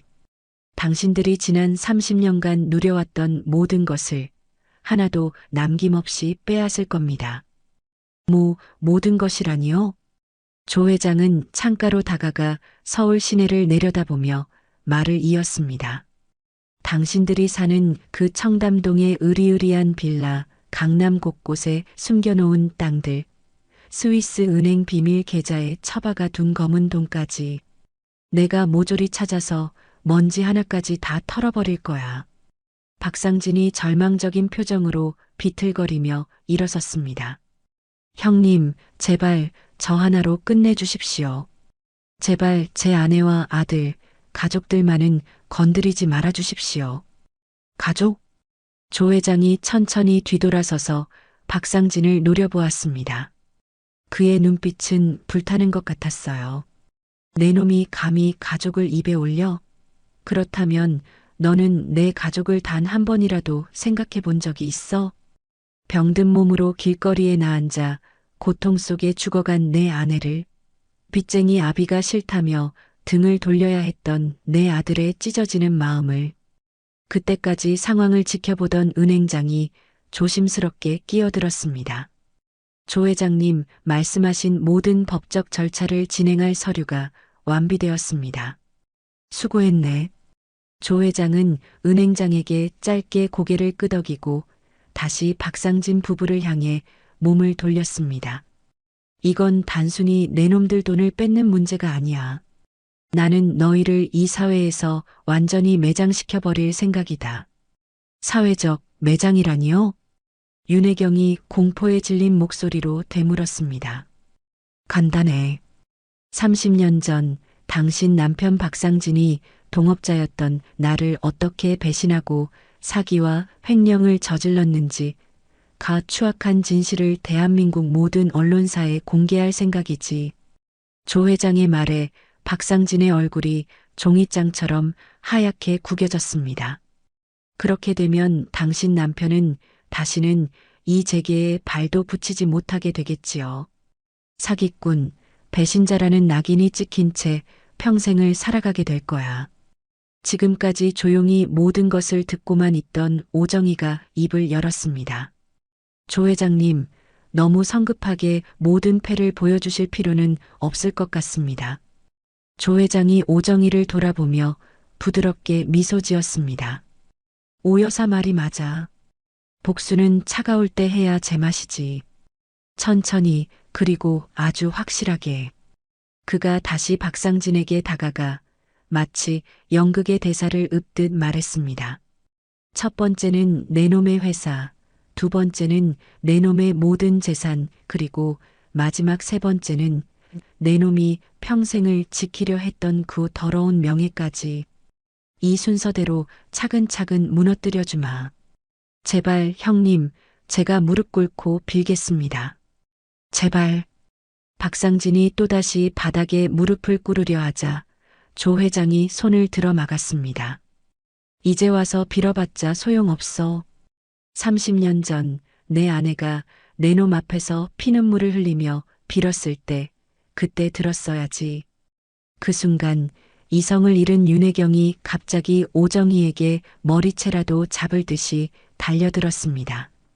너, 이 모든 게 다 너 때문이야. 이 요물 같은 년. 하지만 그녀의 손이 오정희에게 닿기도 전에 조 회장이 철벽처럼 앞을 막아섰습니다. 사람을 잘못 짚었어. 오 여사를 탓할 게 아니라 당신 남편이 30년 전에 뿌린 죄의 씨앗을 탓해야지. 오정희는 한마디 대꾸도 없이 그저 무표정하게 그 모든 상황을 지켜보고 있었습니다. 그녀의 눈빛에 어떤 복잡한 감정이 스쳐 지나갔지만 아무도 읽을 수는 없었죠. 조 회장이 마지막으로 선언했습니다. 내가 너희에게 한 달의 시간을 주겠다. 한 달 안에 당신들의 세상은 완전히 끝장날 거야. 그때까지 마지막 남은 여유를 실컷 즐겨보도록 해. 그는 출입문으로 향하다가 문득 생각났다는 듯이 돌아섰습니다. 그의 시선은 윤혜경에게 정확히 꽂혀 있었어요. 아, 그리고 윤혜경 씨. 앞으로는 어디 가서 고물상이라고 함부로 무시하지 마시오. 세상에는 당신처럼 겉만 번지르르한 사람보다 소박한 겉모습 뒤에 진짜 힘을 숨기고 사는 사람들이 훨씬 더 많으니까. 문이 닫히고 거대한 접견실에는 오직 두 사람의 절망적인 숨소리만이 남았습니다. 화려했던 그들의 세상이 바로 이 자리에서 완벽하게 끝장나버린 것이었죠. 박상진과 윤혜경 부부가 절망의 나락으로 떨어지고 있는 동안 복수의 설계자들은 한강이 내려다 보이는 구름 위에서 그들의 몰락을 지켜보고 있었습니다. 며칠 후 최고급 호텔의 최상층 라운지. 조 회장과 오정희는 통유리창 너머로 펼쳐진 서울의 야경을 앞에 두고 마주 앉아 있었죠. 은은한 클래식 음악과 함께 두 사람의 잔에는 각각 붉은 와인과 따뜻한 차가 담겨 있었습니다. 박상진의 대한종합건설은 이제 끝났습니다. 회생은 불가능한 상태지요. 조 회장이 만족스러운 표정으로 와인잔을 기울이며 말했습니다. 그의 목소리에는 30년 묵은 한을 풀어낸 자의 여유가 묻어났어요. 주요 협력업체들은 이미 전부 등을 돌렸고 남아있던 직원들도 절반 이상이 떠났습니다. 텅 빈 껍데기만 남은 셈이죠. 오정희는 말없이 차를 마시며 그의 보고를 듣고 있었습니다. 하지만 그녀의 표정은 평소와 달리 어딘가 무겁고 복잡해 보였죠. 조 회장은 아랑곳하지 않고 말을 이었습니다. 어제는 은행에서 마지막 남은 담보 부동산에 대한 강제 경매를 신청했습니다. 그들이 그렇게 자랑하던 청담동 빌라도 이제 며칠 안에 남의 손에 넘어가게 될 겁니다. 그들 부부의 반응은 어떻습니까? 오정희가 마침내 입을 열었습니다. 그녀의 목소리는 낮게 가라앉아 있었어요. 꼴이 말이 아니죠. 박상진은 사방팔방으로 돈을 구하러 뛰어다니지만 그의 전화를 받는 사람은 아무도 없습니다. 윤혜경 역시 마찬가지고요. 그렇게 어울려 다니던 사교계 친구들 누구 하나 거들떠보지도 않는 모양입니다. 조 회장이 경멸하듯 냉소적으로 웃었습니다. 역시 돈이 떨어지니 사람도 떨어져 나가는군요. 참 알기 쉬운 세상입니다. 오정희가 창밖의 수많은 불빛을 바라보며 말했습니다. 이제 마지막 단계만 남은 거군요. 그렇습니다. 조 회장이 테이블 밑에서 두툼한 서류 봉투 하나를 꺼내 오정희 앞으로 조용히 밀었습니다. 여기 박상진의 불법 비자금 내역이 담긴 장부 원본이 들어 있습니다. 지난 30년간 그놈이 저지른 온갖 추악한 비리가 이 안에 전부 다 들어있죠. 오정희는 봉투를 받아들었지만 왠지 모르게 망설였습니다. 이걸 검찰에 넘기는 순간 박상진은 완전히 끝장입니다. 남은 여생은 감옥에서 보내게 되겠죠. 최소 15년은 썩어야 할 겁니다. 조 회장의 목소리에 오랜 기다림 끝에 찾아온 희열이 묻어났습니다. 오정희는 봉투를 열고 안의 서류를 조심스럽게 꺼냈습니다. 그녀는 한 장 한 장 천천히 서류를 훑어보기 시작했어요. 페이지를 넘길 때마다 박상진이 저지른 부정 입찰, 뇌물수수, 탈세, 자금 세탁의 기록들이 낱낱이 드러났습니다. 그러던 중 한 페이지에서 오정희의 손길이 돌처럼 굳어버렸습니다. 그 페이지에는 너무나도 익숙한 이름 하나가 적혀 있었기 때문이죠. 계좌 개설자 박선우, 용도 해외 자금 세탁용 차명 계좌. 개설일자 2019년 3월, 총 입금액 15억 원. 오정희의 얼굴이 서서히 굳어갔습니다. 이건 선우 군의 이름이군요. 당연하지. 교활한 박상진 놈이 하나뿐인 아들 명의로 만들어둔 비자금 통로요. 조 회장이 아무렇지 않다는 듯 대답했습니다. 아마 그 순진한 아들 녀석은 자기 통장이 이런 더러운 돈을 옮기는데 쓰이는 줄은 꿈에도 몰랐겠죠. 오정희가 서류를 더 자세히 들여다보았습니다. 선우의 이름으로 개설된 차명 계좌는 여러 개였고 수십억 원에 달하는 검은 돈이 오간 흔적이 고스란히 남아 있었어요. 하지만 법이라는 건 그렇게 간단하지가 않지. 자기 이름으로 된 통장이니 법적으로는 완벽한 공범이 되는 거요. 조 회장의 냉정한 설명에 오정희가 고개를 들어 그를 바라보며 물었습니다. 이 증거가 세상에 알려지면 선우 군은 어떻게 됩니까? 자금 세탁 공범으로 즉시 기소될 거요. 아무리 아버지가 시켜서 한 일이고 본인은 몰랐다고 주장해봤자 최소 3년에서 5년은 감옥살이를 해야 하겠죠. 조 회장의 답변에 오정희는 깊은 생각에 잠겼습니다. 거기다 젊은 나이에 정가자라는 낙인이 찍히니 사회적으로도 완전히 끝장나는 셈이지. 출소한들 어느 회사에서 그런 아이를 받아주겠나. 오정희는 말없이 서류를 내려놓고 조 회장을 바라보았습니다. 조 회장님, 왜 그러시오? 뭔가 문제라도 있나? 조 회장이 의아한 표정으로 물었습니다. 혹시 선우군만은 빼고 박상진만 처벌할 방법은 없겠습니까? 그 말에 조 회장의 표정이 순간 싸늘하게 굳어졌습니다. 오 여사, 지금 무슨 말을 하는 거요? 그 아이는 아버지를 잘못 만난 죄밖에 없는 것 같은데. 설마 지금 나보고 원수의 아들을 걱정하라는 거요? 조 회장의 목소리가 얼음장처럼 차가워졌습니다. 오정희는 잠시 망설이다가 결국 사실을 고백했습니다. 제 딸이 그 아이를 많이 사랑했습니다. 뭐라고? 비록 지금은 헤어졌지만 제 딸아이 마음속에는 여전히 그 아이가 상처로 남아 있어요. 조 회장이 의자에서 벌떡 일어나며 언성을 높였습니다. 그래서 지금 와서 이 복수를 그만두기라도 하자는 말이오? 그만두자는 것이 아니라. 아니면 뭐요? 조 회장이 테이블을 주먹으로 내리치며 소리쳤습니다. 쾅 하는 소리에 라운지에 있던 다른 손님들이 모두 놀라서 이쪽을 쳐다보았죠. 내 인생 전부를 걸고 30년을 기다려온 복수요. 그런데 고작 당신 딸의 옛 연인이라는 이유로 모든 걸 망치자는 말이냐고. 선우 군이 감옥에 가면 제 딸이 또다시 무너질 겁니다. 저는 제 딸이 더 이상 상처받는 모습을 보고 싶지 않습니다.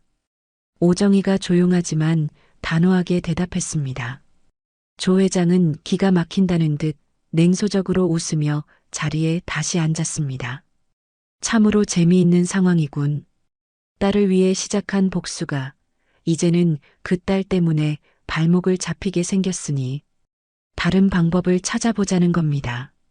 박상진만 처벌하고 그 아들은 구제할 방법이 분명 있을 겁니다. 그런 방법은 없어. 조 회장이 단호하게 고개를 저었습니다. 이 차명계좌 증거가 없으면 박상진을 완전히 무너뜨릴 수가 없단 말이오. 이걸 빼면 기껏해야 몇 년 살고 금방 풀려나겠지. 나는 그놈을 사회에서 완전히 매장시키고 싶소. 오정희는 조용히 서류를 다시 봉투에 집어넣었습니다. 그렇다면 제게 시간을 조금만 더 주십시오. 다른 방법을 반드시 찾아내겠습니다.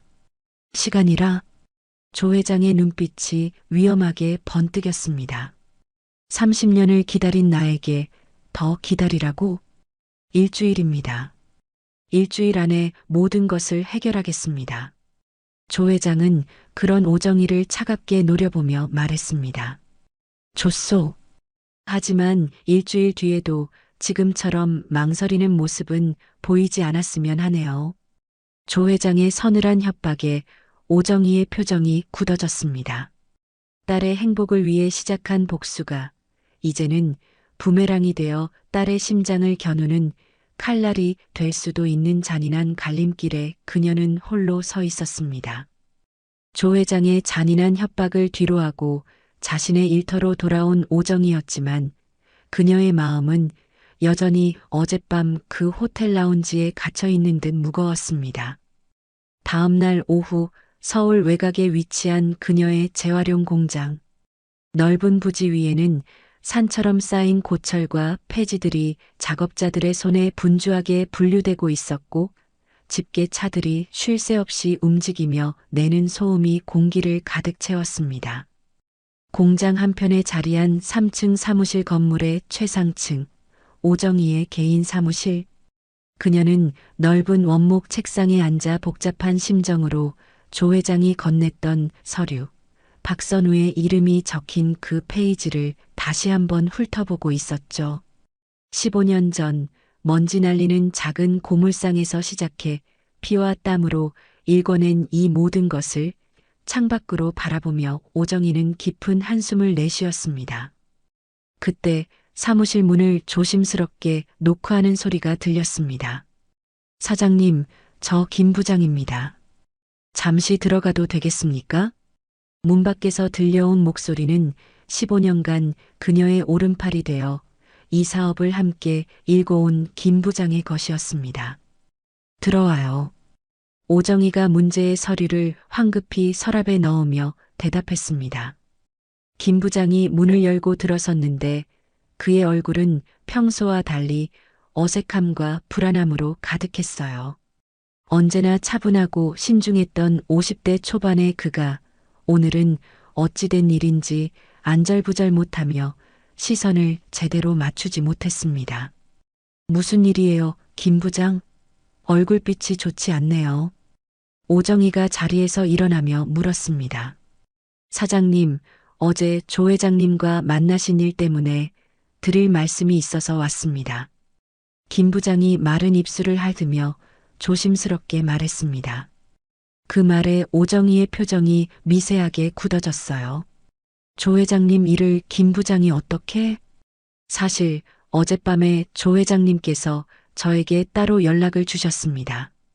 오정희는 직감적으로 불길한 기운을 느꼈지만 애써 침착함을 유지하며 물었죠. 무슨 연락을? 사장님께서 조 회장님의 복수 계획에 대해 망설이고 계신다는 말씀을 하시더군요. 김 부장의 말에 오정희의 눈빛이 칼날처럼 날카로워졌습니다.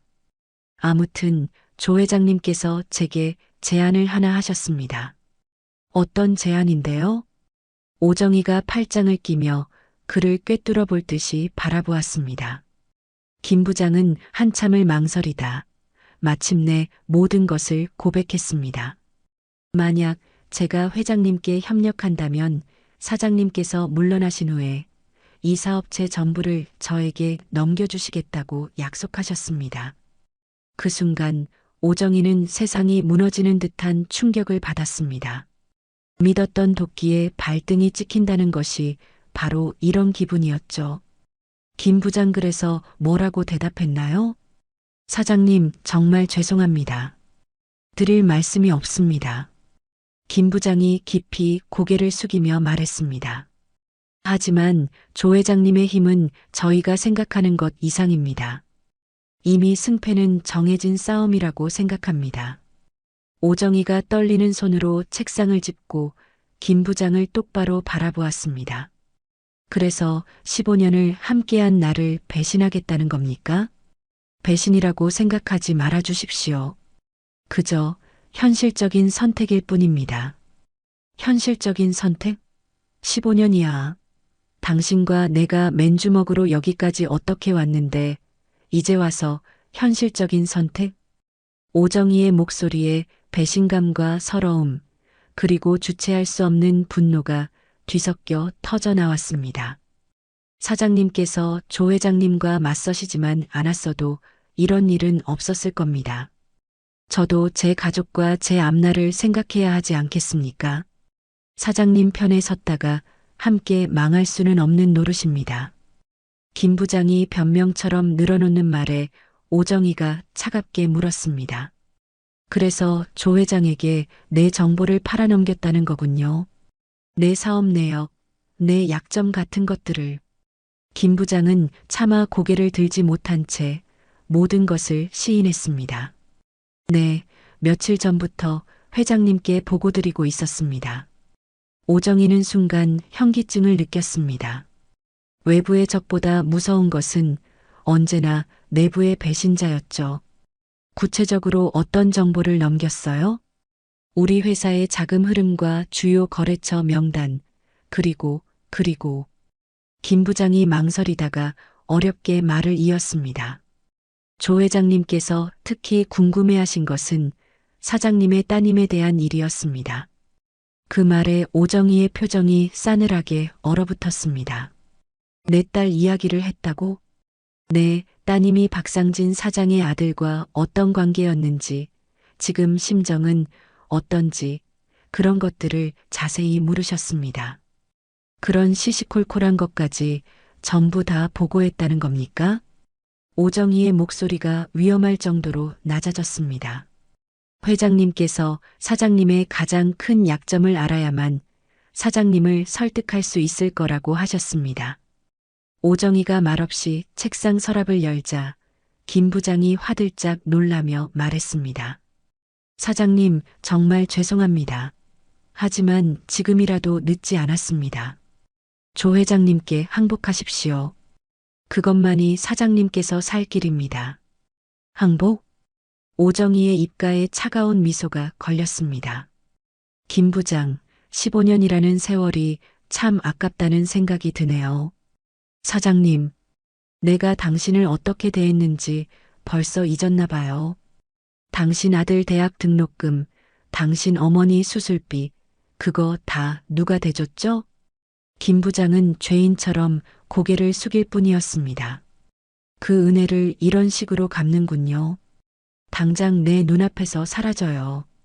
사장님, 마지막으로 드리는 충언입니다. 제발, 나가. 오정희가 천둥 같은 목소리로 소리쳤습니다. 김 부장은 겁에 질려 허둥지둥 사무실을 빠져나갔습니다. 혼자 남은 오정희는 의자에 힘없이 주저앉았습니다. 그때 책상 위의 휴대폰이 귀신처럼 울렸습니다. 발신자는 조 회장이었죠. 오정희는 잠시 망설이다 전화를 받았습니다. 오 여사, 김 부장에게 이야기는 잘 전해 들었소? 조 회장의 목소리는 모든 것을 내려다보는 자의 여유로 가득했습니다. 당신이 말하라고 시켰군요. 내 사람을 매수하다니. 매수라니 섭섭한 소리. 그저 더 현실적인 제안을 했을 뿐이요. 15년을 함께한 충신도 결국 당신을 떠났는데 더 이상 망설이지 말았으면 하네요. 오정희는 대답하지 않았습니다. 오 여사, 이제 그만 고민하고 현실을 받아들이시오. 아직 끝나지 않았습니다. 후회하게 될 거요. 조 회장은 그 말만 남기고 전화를 끊었습니다. 오정희는 창밖을 바라보았습니다. 이제 그녀는 조 회장과 윤혜경 집안뿐 아니라 내부의 배신자들과도 싸워야 하는 사면초가의 위기에 완벽하게 몰렸습니다. 하지만 그녀의 눈빛에는 절망이나 포기 대신 더욱 차갑고 단단한 결의가 서려 있었습니다.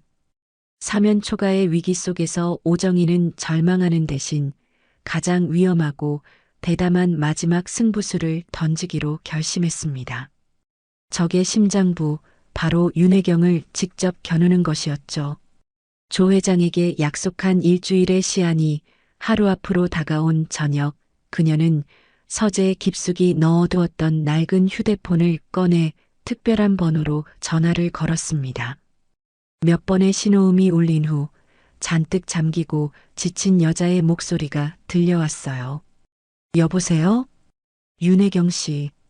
누구신데요? 오정희입니다.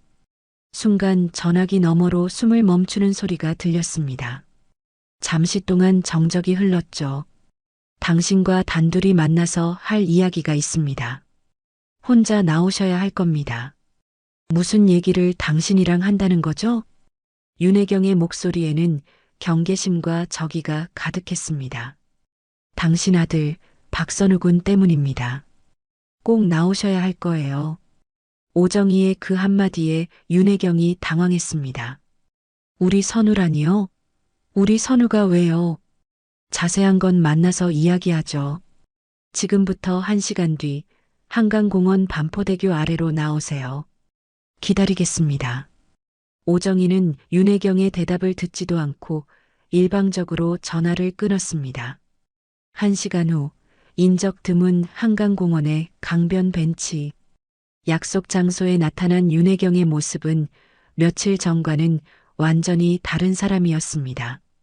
수억 원짜리 보석과 명품으로 온몸을 휘감았던 과거의 모습은 온데간데 없고 지금은 화장기 없는 얼굴에 평범한 패딩 점퍼와 운동화 차림의 초라한 모습이었죠. 오정희는 이미 벤치에 앉아 캄캄한 강물을 바라보며 그녀를 기다리고 있었습니다. 오셨군요. 오정희가 돌아보지도 않고 말했습니다. 윤혜경은 주위를 살피며 조심스럽게 다가와 그녀의 옆에 앉았어요. 우리 선우한테 대체 무슨 일이 있는 건가요? 똑똑히 말해요. 급한 건 알겠지만 우선 앉으시죠. 오정희의 차분한 태도에 윤혜경은 입술을 깨물며 벤치에 앉았습니다. 오정희는 품에서 서류 봉투 하나를 꺼내 그녀 앞에 놓았어요. 이게 뭐예요? 당신 남편 박상진의 지난 30년이 담긴 증거입니다. 윤혜경이 떨리는 손으로 봉투를 열어 서류를 확인하는 순간 그녀의 얼굴이 새하얗게 질려버렸습니다. 이걸 어떻게 당신이? 부정 입찰, 뇌물수수, 탈세, 자금 세탁, 당신 남편이 저지른 모든 범죄의 기록이 이 안에 다 들어 있습니다. 윤혜경의 손이 사시나무처럼 떨렸어요. 오정희는 그런 그녀를 바라보며 결정적인 한마디를 던졌습니다. 그런데 진짜 문제는 이 모든 범죄의 마지막 단계인 자금 세탁에 당신 아들이 깊숙이 연루되어 있다는 겁니다. 뭐라고요? 윤혜경이 경악하며 오정희를 바라보았습니다. 박상진이 당신 아들 선우군의 이름으로 만들어둔 차명 계좌가 여러 개 발견됐습니다. 그 통장을 통해 수십억 원의 검은 돈이 오갔더군요. 오정희가 서류의 특정 페이지를 손가락으로 가리켰습니다. 물론 선우군은 아버지가 시키는 대로 했을 뿐 아무것도 몰랐겠죠. 하지만 법은 그렇게 생각하지 않습니다. 명백한 공범이죠. 윤혜경은 서류를 붙잡고 절망에 빠졌습니다. 이 증거가 검찰에 넘어가는 순간 당신 아들은 최소 5년 이상을 감옥에서 보내야 할 겁니다. 안 돼요. 우리 아들은 정말 아무것도 몰라요. 제발. 윤혜경이 울먹이며 애원했습니다. 저도 알고 있습니다.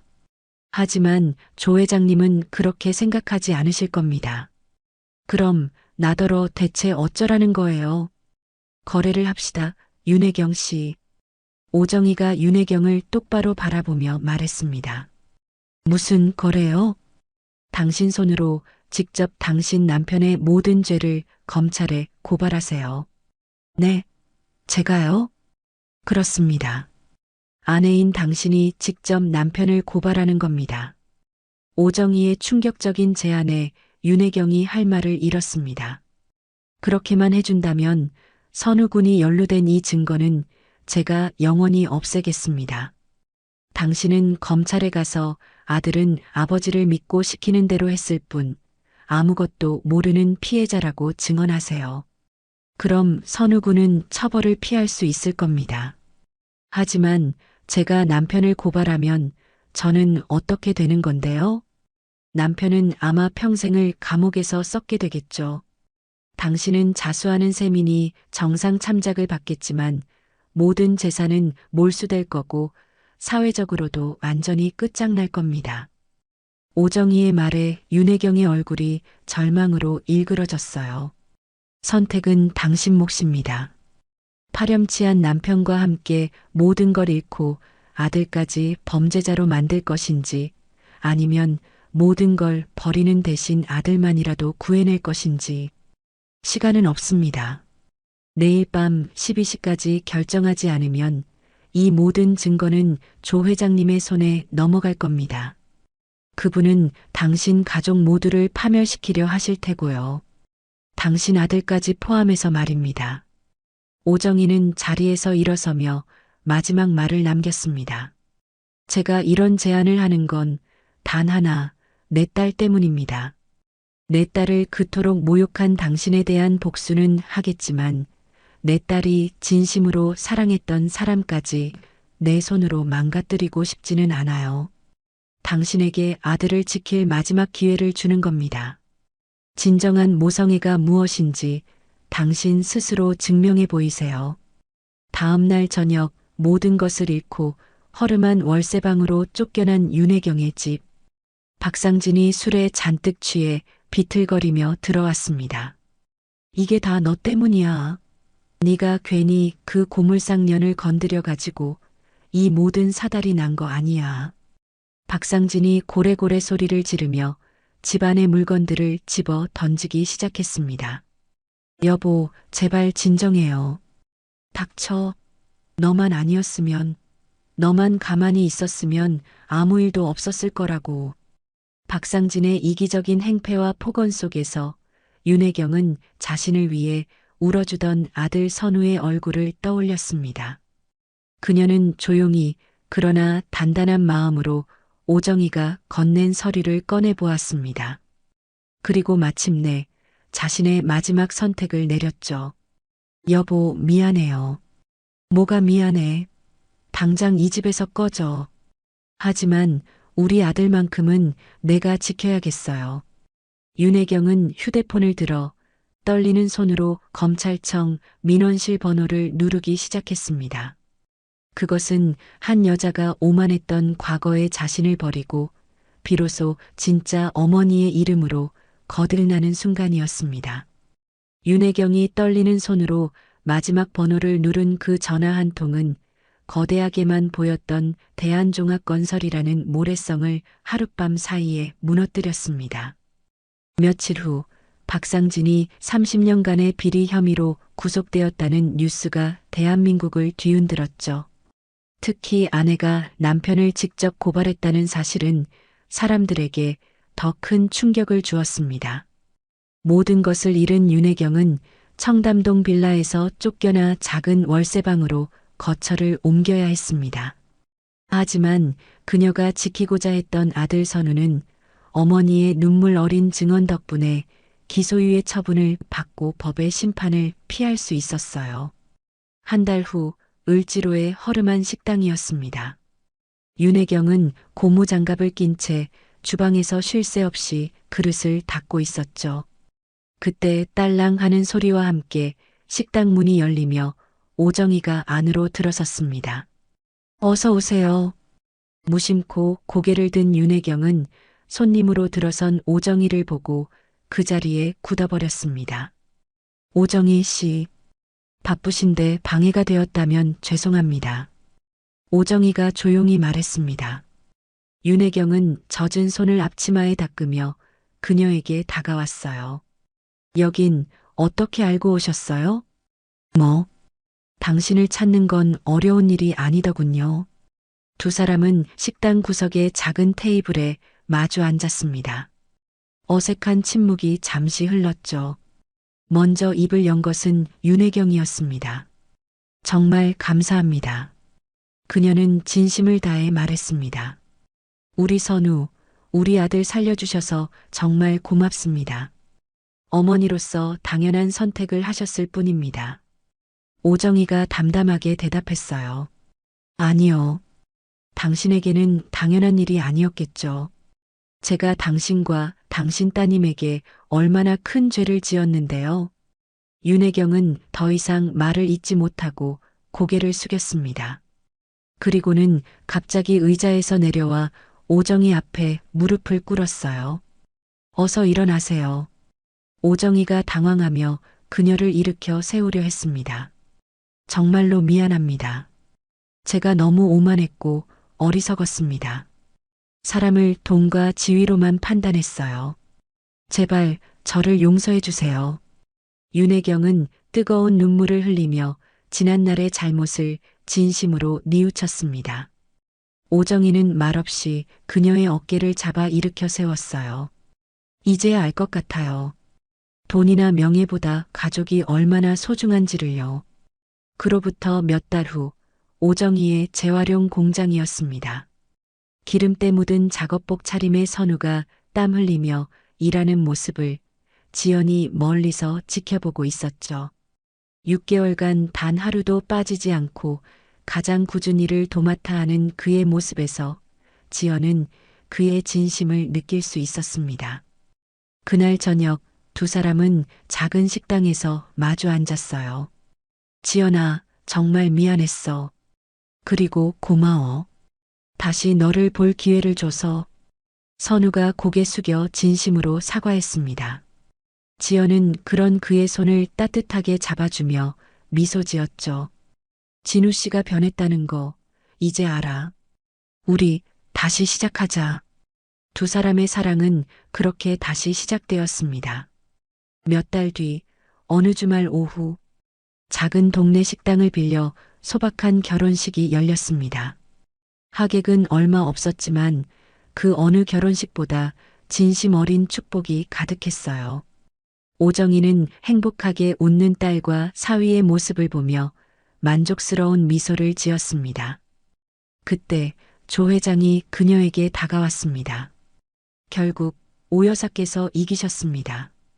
조 회장이 씁쓸하지만 깨끗하게 인정하는 목소리로 말했습니다. 제가 이긴 게 아닙니다. 그저 제 아이들이 행복을 되찾았을 뿐이죠. 박상진은 15년형을 받았소. 내 복수도 어느 정도는 이루어진 셈이지만 아무래도 당신의 방식이 더 현명했던 것 같소. 복수보다 용서가 더 큰 힘을 가졌다는 걸 이번에 배웠습니다.